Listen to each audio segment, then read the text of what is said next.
Welcome to Horticulture, where a group of extension professionals and plant people talk about the business, production, and joy of planting seeds and helping them grow. Join us as we explore the culture of horticulture. Hello, everybody. Alexis here with the Lost Boys, as I'm now calling them, because Brett always wants to be a boy, and I'm just calling them all the Lost Boys. But we hope you enjoyed our episode last week, talking with Maddie from K-Card. And, she talked a lot about how you don't need a business plan. Come to K-Card. They can work on that. One of those things that they're going to work on with you is talking about your marketing channels. And so we thought we might talk about them with you here today because we have one of our expert Lost Boys, Brett, who loves to talk about marketing. So we're excited to be talking about that. It probably sounds that weird coming out of my mouth in the first place, but it really makes it sound weird. It's more of like an accusation, right? Yes. It's like you're being called out, Brett. BOIS. Yes. So it's sort of like fun and stylish and modern. It's not like is this like the equivalent of saying like somebody's fat but with a PH? Yeah. So it's boys with an IS. Yeah, fat boys. Yeah. The many uses of the same word in different situations. I feel like that could be a whole topic. Yes. Maybe we should change the title to Alexis and the Lost Boys. Like, I feel like it's like isn't the Lost Boys like a thing that happened in like the 80s or something? Like a right? Am I wrong? The Lost Boys? Peter Pan? Yeah. I know it's Peter Pan, but there's another thing. You're thinking of the vampire version. Yeah, the vampire I don't think that's the version maybe we're referencing, or maybe we are. Maybe we, like this show, is eternal. I don't know. Yeah, I think it was the movie with like Kiefer Sutherland. Yeah, there is the Kiefer Sutherland angle. It may or may not be one of my favorite movies. I'm not going to divulge that on this episode of the podcast. I will not do that. All of our Gen Zs out there are now Googling that movie. Yeah, they're like, what is this platform movie? It's on?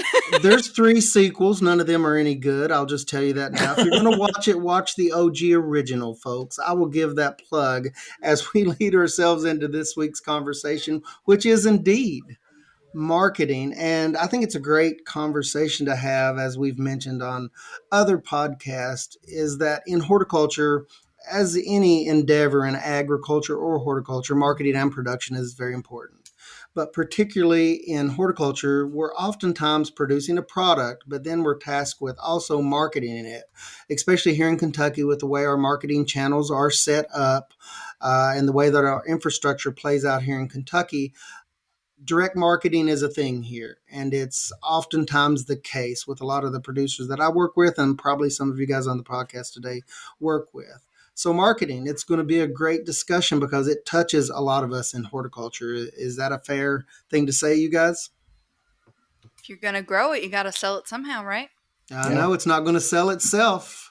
It's in most cases. It's I would say selection and identification with a particular market channel or channels is one of the most important but poorly understood decisions and considerations that people have to make early on when they're figuring out what they want to do. So yeah, I certainly think it's important.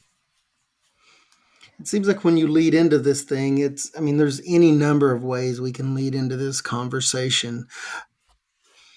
And when someone approaches me, like let's talk about on a county office level, when someone approaches me, usually I start asking questions of the scale of production, and how long they've been producing, what are they producing, what are they specifically asking about, but also the scale that they're interested in and just personally what they're interested in. A lot of times people talk a lot about production very passionately, and they have lots of questions on production. But sometimes when I start asking questions about marketing, they may or may not have thought as much about that. But then I kind of back up with them and say, well, listen, depending on what you're wanting to produce, how much you're wanting to produce, when that product's going to come off, all of that, doesn't that impact marketing and their marketing efforts, you guys? Yes. In summary. End podcast. Well, and we're done. I think one of the misconceptions or one of the faulty ways of thinking that sometimes is attractive to people is that if a market channel is easy to get into, they think that it's easy to do well or be successful in. And so, like, for instance, signing up for your local farmer's market, they may be actually clamoring to have more vendors. And so you're in, you pay your whatever the fee is, you show up and you're in. But to be successful at direct marketing requires a whole suite of skills and practices to establish your customers, retain your customers, engage them. People think about social media, but it's a whole lot of other moving parts to that.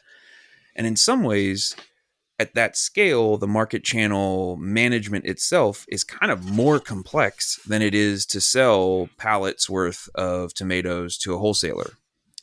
The difference being, of course, the price premium and stuff like that. But I do think, we think about the scale and the volume that people want to produce, think about the price they want to sell it for. But also, I think it can be deceptive that the quote unquote easier to get into markets, the farmers markets, the roadside stands, etc., they frequently have the highest level of complexity of the marketing portion of the operation. You're almost doing more marketing than you are production. Mm. And can I ask the kind of dumb guy question here? Is when you talk about a marketing channel, is it essentially just where am I selling my stuff?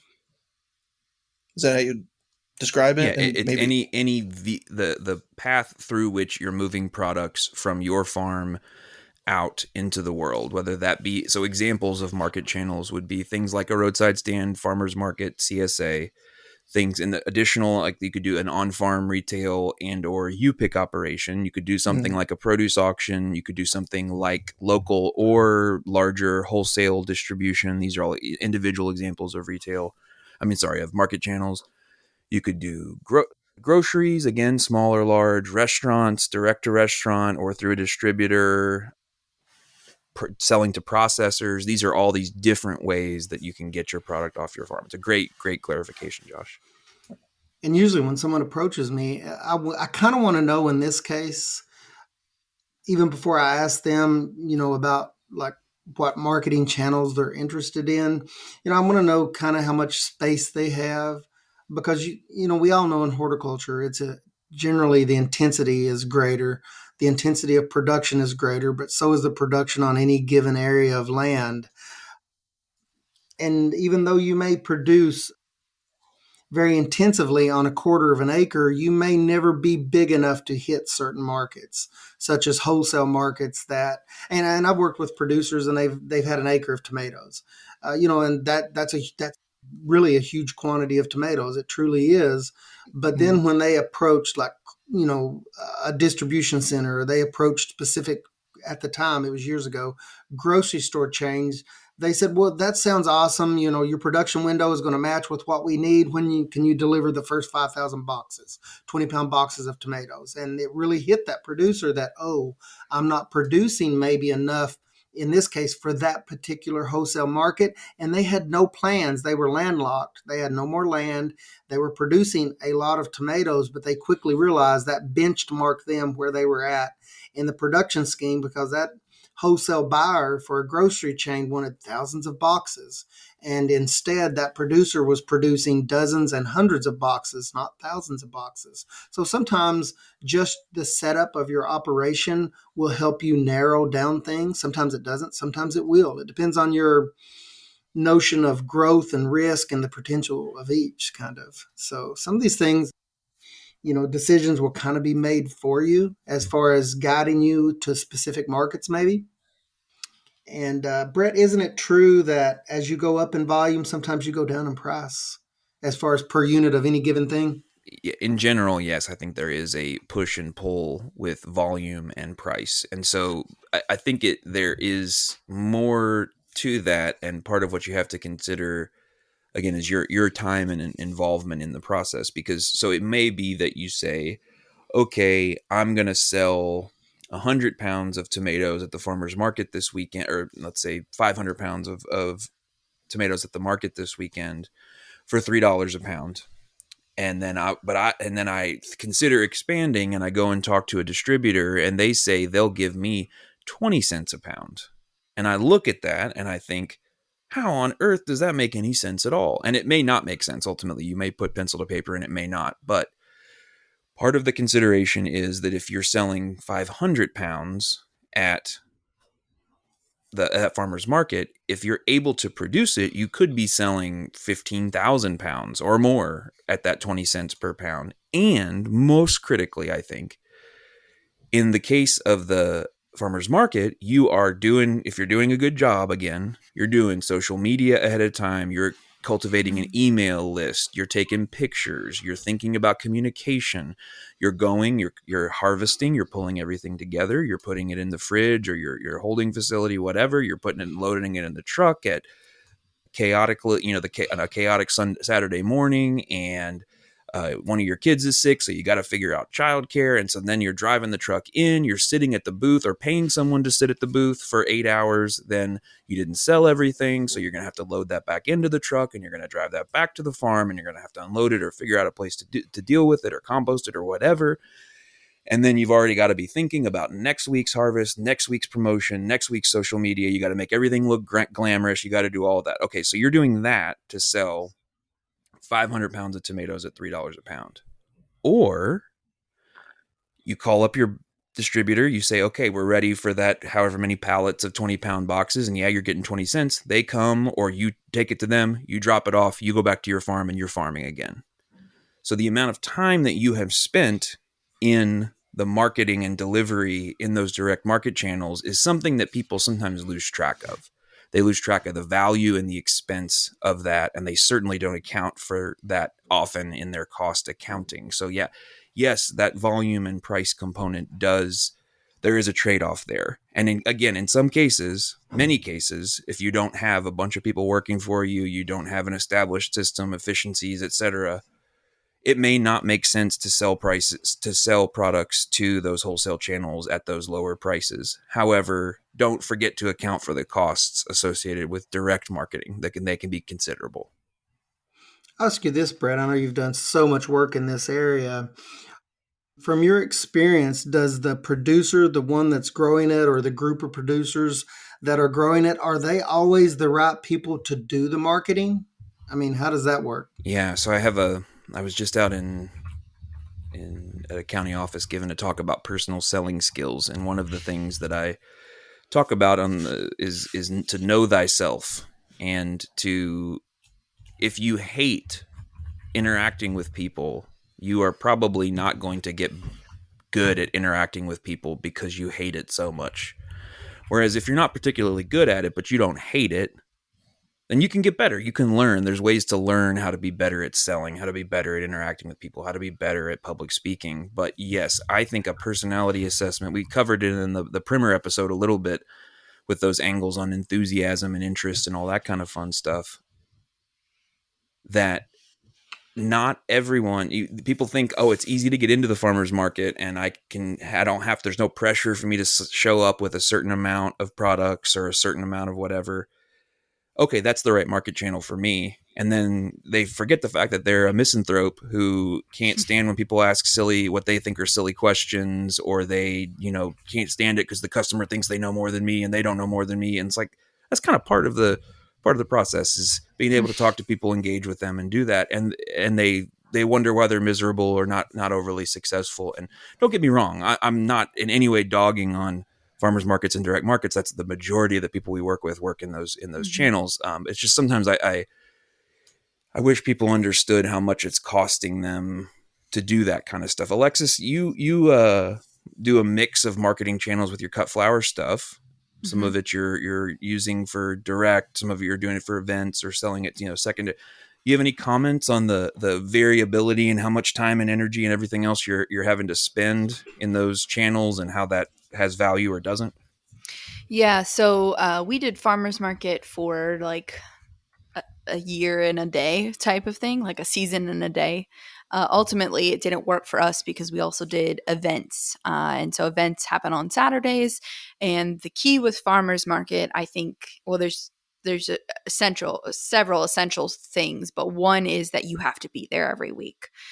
So if you are the type of person who, maybe has a, child's ball game and you're not yet at the point where you can pay somebody to go to the stall, and that happens fairly regularly, more than once a month type thing. Of course, everybody has a vacation or something like that. Like that's a little bit different. But, with us, we'd be lucky if we were there twice a month and it wasn't predictable, right? Because we had events. So that's it's not exhausting. predictable for the customer is what you're saying. The yeah, customer exactly. who wants so to show the up every customer, week. right. The customer wants to see you there. And a lot of the time, they're coming for you and, maybe grabbing a couple extra things from somebody else, but they're mostly coming for, your product. So if you're not there, there's no need for them to come. They get out of the habit. So they don't get there. So farmers markets are exhausting, and you are smiling 24, like the whole time. You have to smile. You're standing, you're being approachable.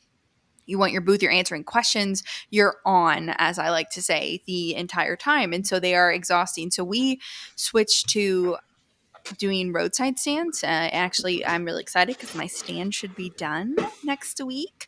My new official professional looking one. But we switched to that. And that was something that, and we're not necessarily close to a main road, but people do come.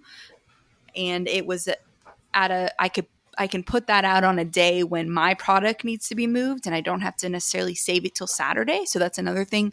We delve in perishable items. They've got to be moved quickly. If you're dealing with cut flowers, it's even faster than those tomatoes are happening. So we've got to get things going, and you're picking several times a week. So moving to a roadside stand where it's just kind of an honor system.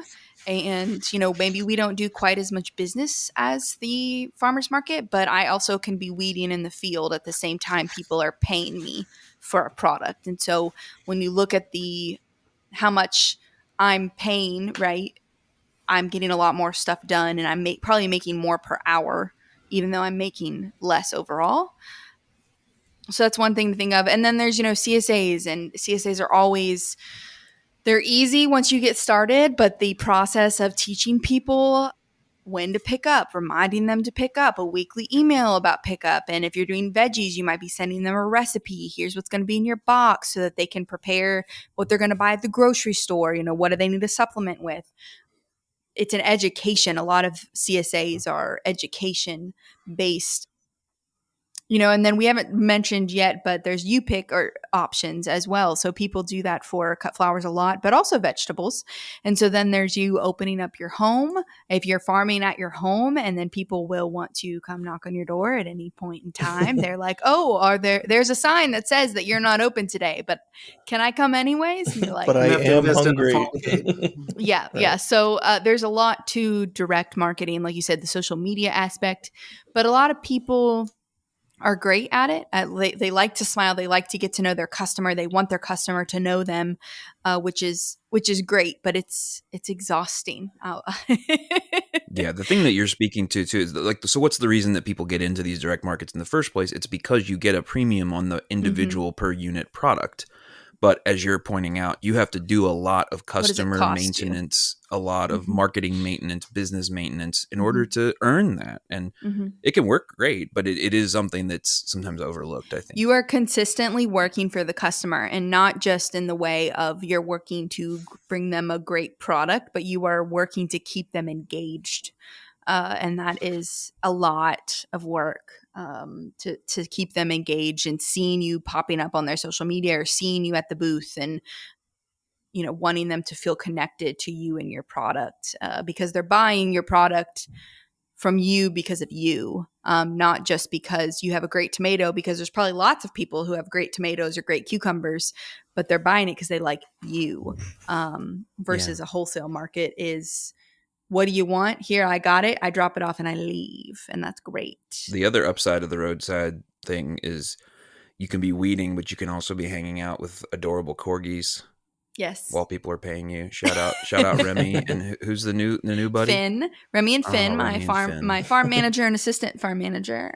Yes. Assistant to the farm Maybe manager. we need to post a pic of them on the Instagram. Follow at Horticulture Podcast. Oh my gosh, they are so I knew Remy back from the OG days when he was just a young lad out at the a small loaf of bread with feet. Tiny loaf of bread.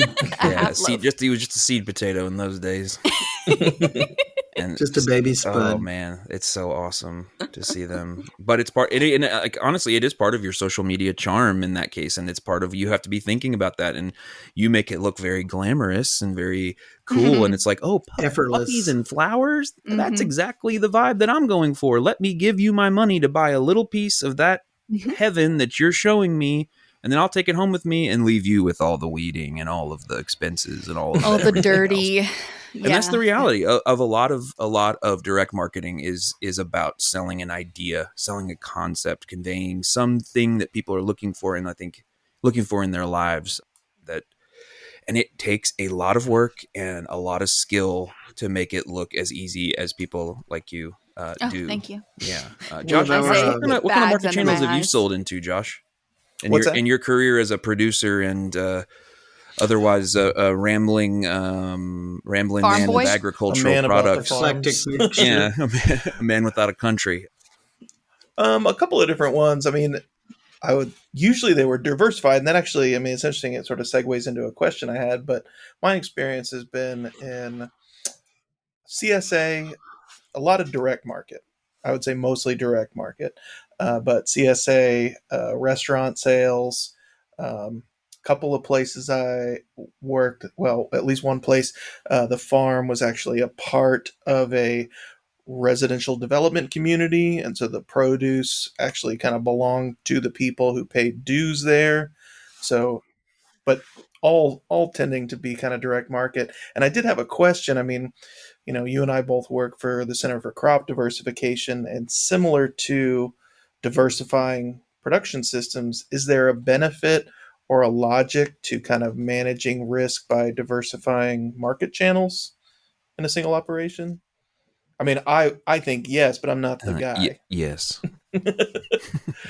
I think so. I mean, you all have. I could talk on and on about this, but I like to hear your all's perspectives. What do you all think?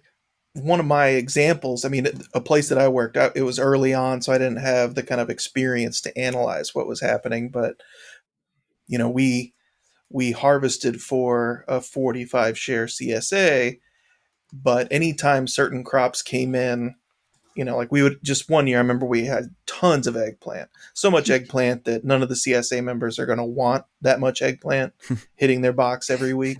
And so that's when things would sort of spill over into the restaurant sales channel.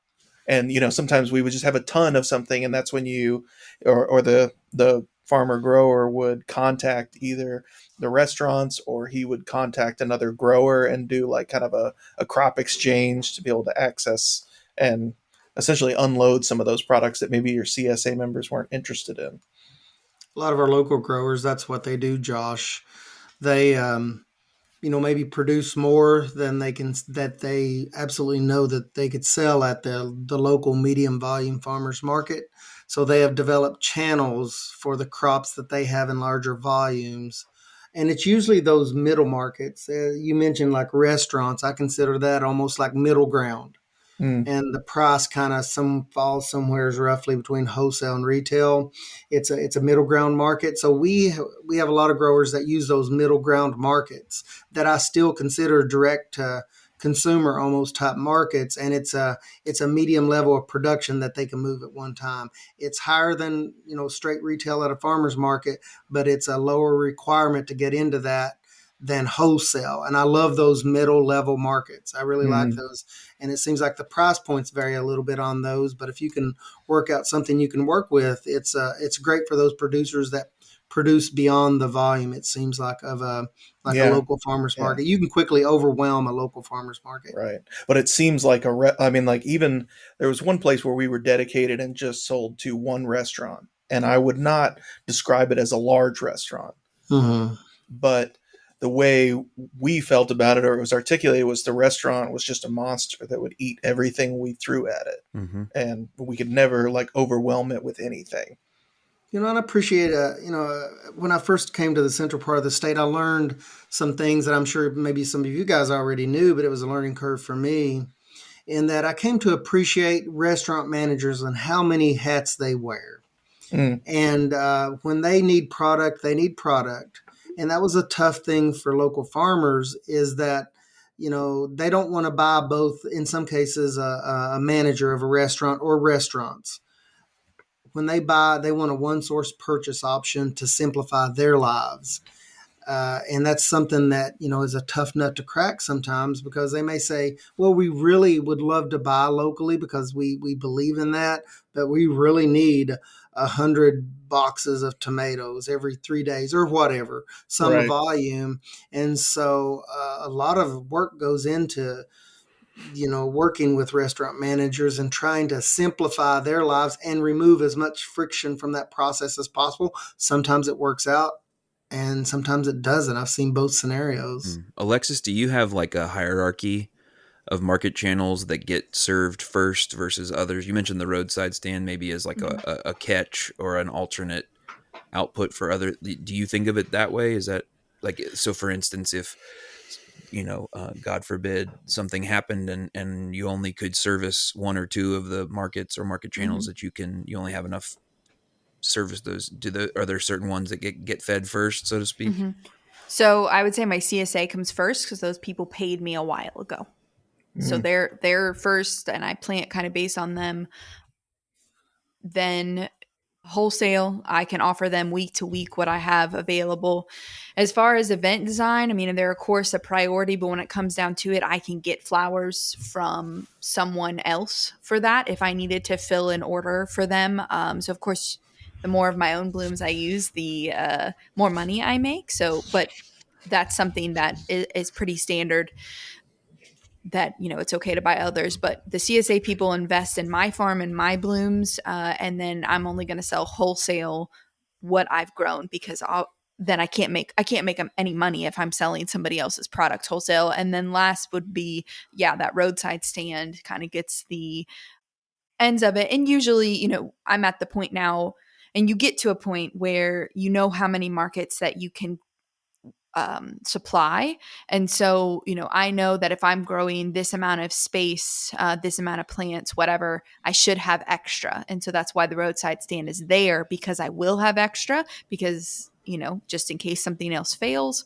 And that becomes a pretty set, like I know I'm going to have it. But yeah, your hierarchy, I would say, would be who you're contracted to first, and how, can you still make money if you're getting it from someone else?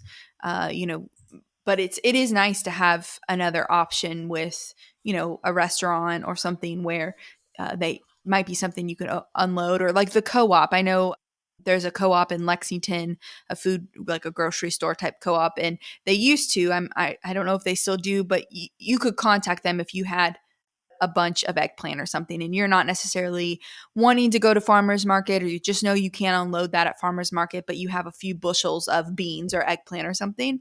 There are places like that will take those off your hands, for the right price, of course. Yeah, I think one of the things I would want to emphasize, and we've kind of touched on it, but is when we're talking about secondary and tertiary market channels, we're not talking about secondary and tertiary quality.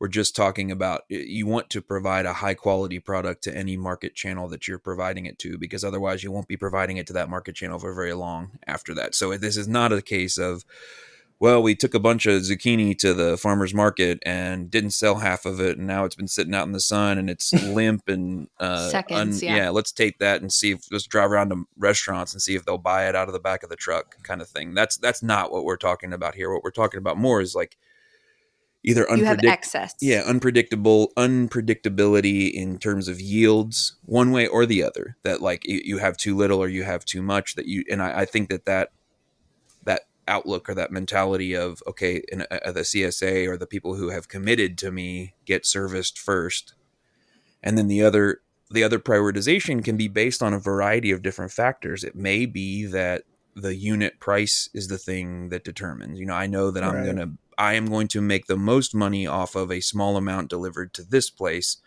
rather than this other place. Right. It could be that the long-term relationship management is worth it to, like, for instance, let's say you've worked for 2 years to get into a local restaurant and things are going to be a little thin this harvest. Well, it could be that that's not the most profitable thing for you right now, but having that relationship long-term is more valuable than showing up to the farmer's market this week. Right. Sorry, There's I hate equity to there. do this, but that's not my primary market You channel have long to term. take care of people. Yeah. You have to take care of people. And I think that brings up just another point that I would say, that in general, almost all of the marketing that the people in Kentucky engage in is based on relationships. And I think that the relationships in a lot of direct marketing, they're diffuse, and there's a whole lot of different relationships that are being maintained all at once. And by showing up every week, like Alexis said, at a farmer's market, you may be maintaining 500 individual relationships at that point. Whereas if you burn a chef who's expecting you to show up with product that they need for their menu for that night by not showing up, that's one relationship that you have probably just killed like a ton of sales just through that interaction. And so the relationship management piece and understanding and communicating clearly is a whole chapter of this book about understanding market channels and how important it is that you show up when you say you will, and all that kind of fun stuff. But the prioritization and diversification of market channels is a little bit of a self-actualization or self-reflection journey on, like, what is my business model?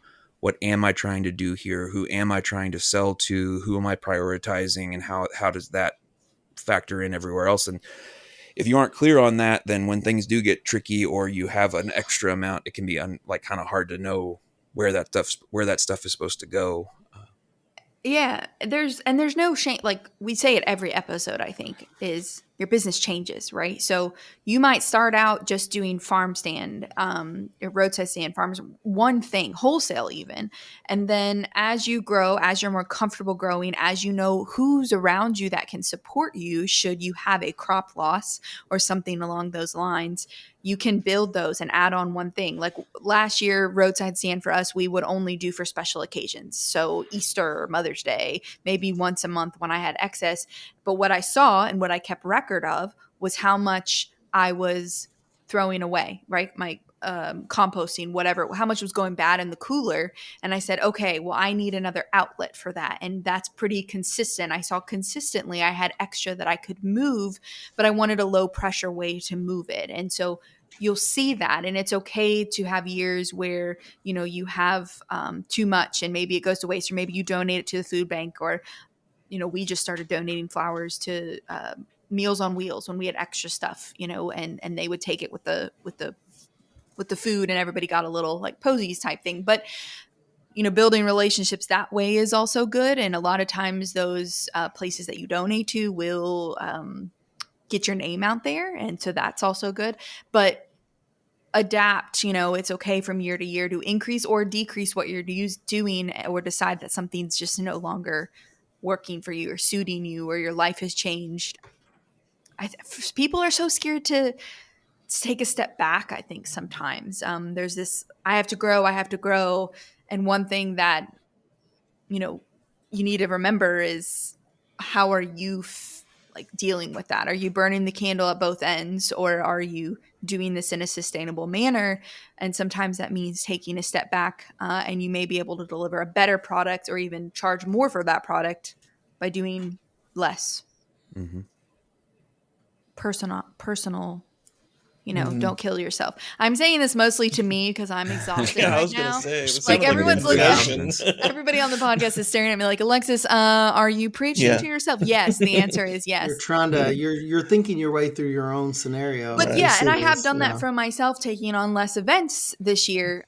But the thing that we have, and a challenge in horticulture, is unless you're doing, sweet potatoes or, winter squash, is that you have a highly perishable crop. And so when it needs to go, and when it's ready, it needs to go. And it doesn't matter if you're tired sometimes, as I am at the moment. So Yeah. Alexis, would you say, in your experience or how you organize your production, would you say your production is kind of informed by what your plans are for your market channels? Like where, or put another way, do you kind of plan out your season knowing where the crops are going to go before you get started? So I think for flowers, yes, event design, that's something typically I can say I know I need certain colors, or if I book how far enough ahead, I like to grow things for those people. And the equivalent of this in the vegetable world would be, I would think, restaurants. If you build a relationship with a restaurant and they say, I really want Cherokee purple tomatoes or some really weird, Asian whatever. Yeah. vegetable, Strange then eggplant. they are telling you, I will buy what you produce. And so, yes, there is that manner. And then again, the CSA will dictate what I grow. I know I need to fill 20 shares, 30 shares, whatever. I have to have that available.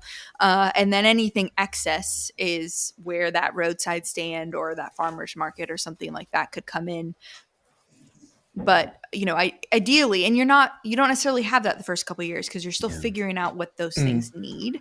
And great things about Center for Crop Diversification is they can kind of tell you should be able to harvest this many pounds of blackberries in year 3 off of an acre or whatever that is. So they kind of can give you low, average, high realm there, which can be really helpful when planning. But you don't know, and you're not expected to know the first couple years unless you've worked on a farm. Yeah, a little nuance that you pointed out there that I think is important to keep in mind is that different market channels have different they value different value propositions differently. So a small restaurant that is known for some sort of farm to table dynamic or a dynamic changing rotational menu, or they like to do things a little bit differently or more experimentally or whatever, there's a value proposition in them being able to have you grow particular odd, heirloom, flavorful, high quality, really beautiful presentation varieties of a thing.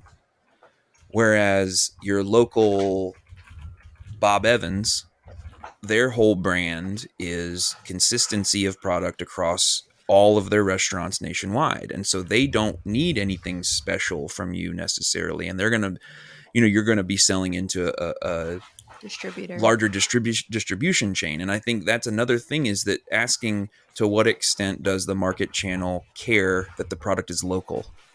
To what extent does the market channel care that the product is special as a special variety or has some other component associated with it? And that's in some cases you can offer a value proposition of that small scale interaction, and you can't call a small restaurant can't call up Cisco and say, hey, can you encourage the people that you buy your tomatoes from to grow me some Cherokee purples and some other specialty? I had a really interesting conversation, Brad. It just kind of fits in very well with what you're saying.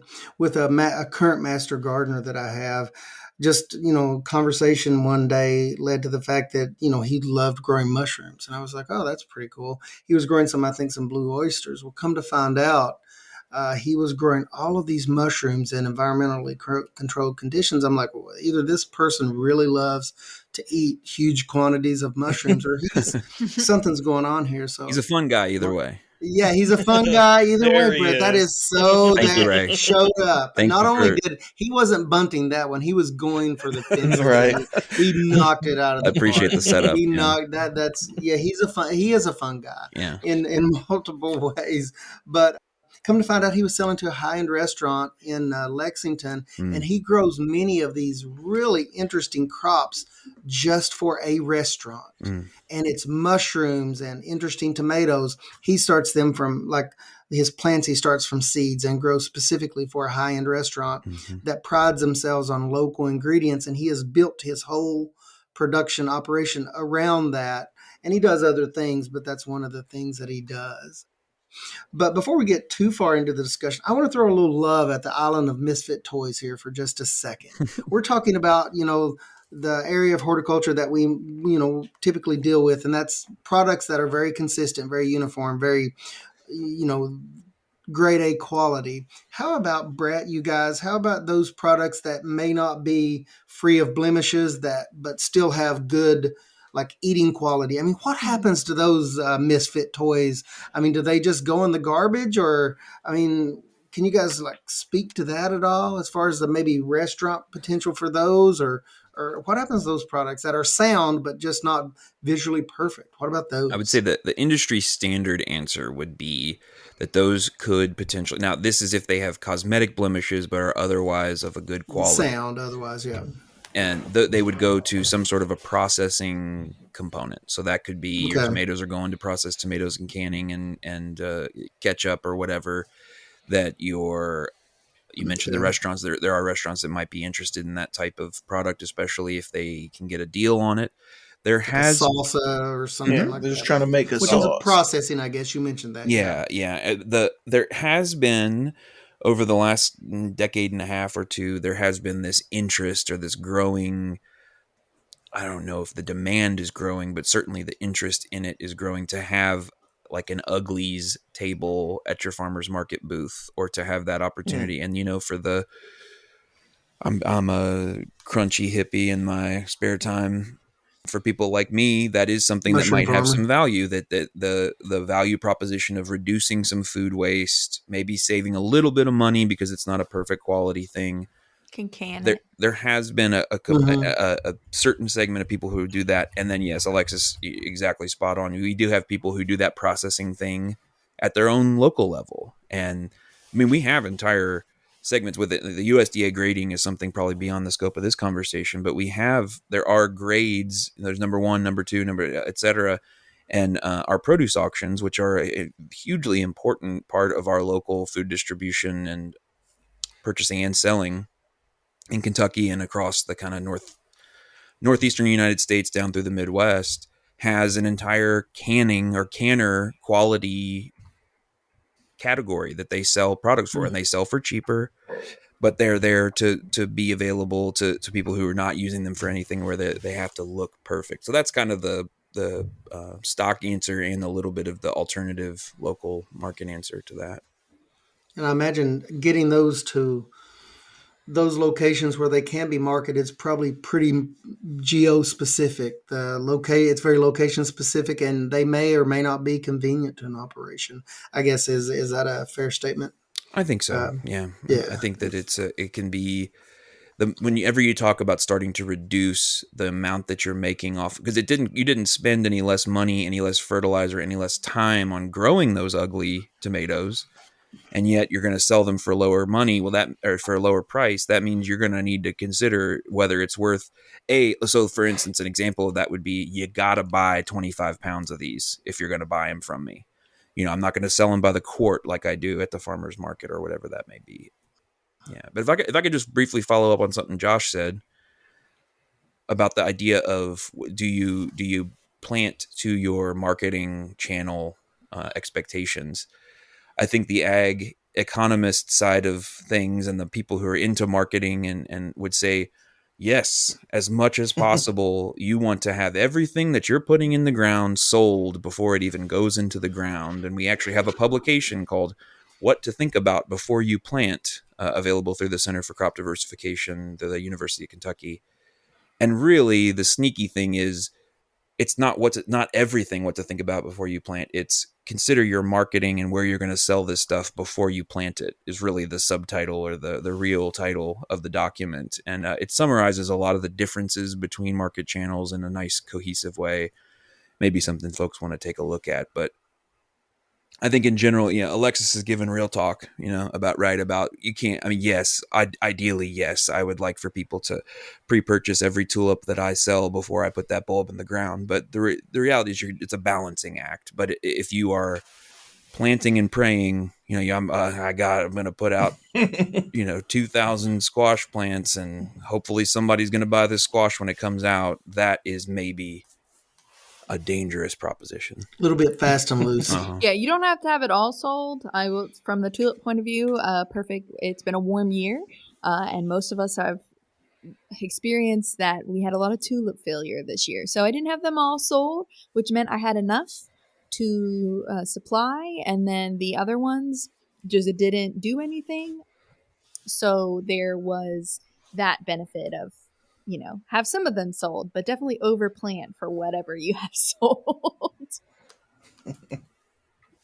Yes. Tulip Gate. You thought you were going to have tulip, but you ended up with one lip. Unilip. He's not going away, folks. We try not to encourage him, but if you feed him after midnight, he doubles. Yeah. It's an exponential function. Yeah, he doubles. It gets twice as bad the next episode. So whatever you do, don't follow those links Alexis tells you about all the time, and encourage Brett Wolf and his funny puns. Yeah. I think like something that I've seen over and over again. I have seen people who start out or have gone for a long time in the wholesale, large scale distribution side of things. And either because of pricing, because of access to labor, because they get older, for whatever reason, they elect to move more in the direction of the direct marketing side of the approach. And they see those premiums, and they take a lot of their experience from that side of things and they apply it to be able to be successful in a number of ways. But they also bring the fact that they're not used to doing as much marketing as is required for direct marketing into that. I've also seen people do the opposite, where they start out, they kind of get their on-ramp. The traditional thing that we think of is people get their on-ramp with the farmer's market, or they get their on-ramp with probably not CSA. CSA is a complex way of doing it. Roadside stand or something like that. And then they eventually scale up, and then they go into the wholesale side of things, or they diversify and add that to their product mix. And so I've seen both of those directions work, and there's also challenges to growth in both of those, where whether that be the scale, adjusting to the scale of those expectations of the larger channels, or adjusting to the marketing expectations and efforts required of the more direct channels. But I think the paths can be gone. You can go a lot of different directions with it, but ultimately I have a lot of respect for people who are selling products in any market channel, because they are hard to navigate, and they take a lot of skill and a lot of time and a lot of energy. Cool.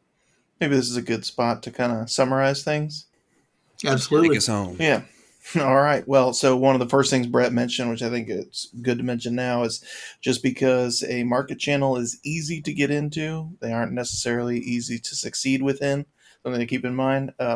Time and cost considerations are different between different marketing channels, typically more for direct markets.